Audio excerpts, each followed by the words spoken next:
Alright, simple swing sequence step yang keempat, iaitu apa? Down swing, guys. Apa lagi? Kita mendown lah. Zas.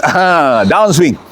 Jadi macam mana nak dapatkan down swing yang sempurna? Okey, perlu saya ingatkan, down swing lah tempat di mana kita generate speed and power dah. Ingat, back swing tidak ada speed and power, easy smooth.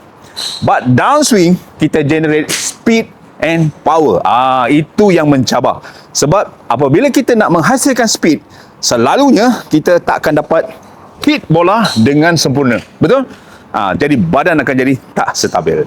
Jadi sebenarnya kita harus jelas bahawa semasa kita back downswing, semasa kita nak downswing, bila dah sampai atas, ni kita panggil top of swing, dan kita nak mulakan dengan transition.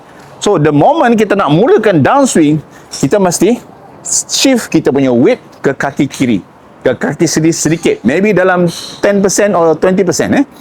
Kita shiftkan sedikit, dan weight kita mesti stabil melebih ke depan sedikit berbanding dengan belakang.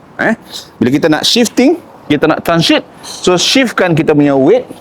Baik, bila saya back swing, top, nak shift, so ada sedikit movement kecil di situ, itu ada yang panggil sebagai transition. So kita shiftkan weight kita ke kiri dan ke arah depan sedikit. Dan selebihnya apa? Selebihnya masa downswing, biar tangan kita turun secara naturally. Jangan paksa. Biar dia turun secara naturally. Kita bring the arm down supaya kita create the gap ataupun leg yang kita nak hasilkan. Pertama sekali back swing, on top of swing, shift, bring the arm down. Okay. Lepas tu turunkan kelab. Di sinilah mulanya kita create the speed. Dan body rotate dan mendapatkan impact. Jadi selalu tanya, kalau nak dapatkan speed, adakah kita kena pukul laju-laju?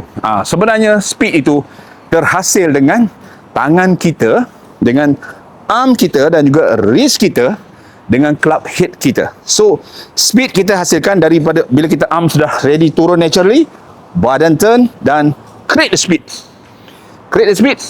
dengan arm kita. Bukan create the speed dengan badan kita. Ini contoh kita creating the speed dengan badan kita. Macam tu. Pukul pun susah kena, kan? Sebab nak speedkan badan. Tapi sebenarnya kita create the speed dengan lengan kita, dengan tangan kita, dengan pergelangan kita. Badan more to dah shifting, badan more to stay. Create the speed dengan tangan kita macam ni. Yes. Nampak? Bunyi pun cerak. Macam tu. Jadi penting, guys, untuk dapatkan downswing yang sempurna dengan badan yang stabil. Rotate body semasa downswing. Jangan pakai tangan. Jangan lupa saksikan step simple swing sequence yang terakhir, iaitu tentang impact dan juga follow through. Manis-manis game, datangkan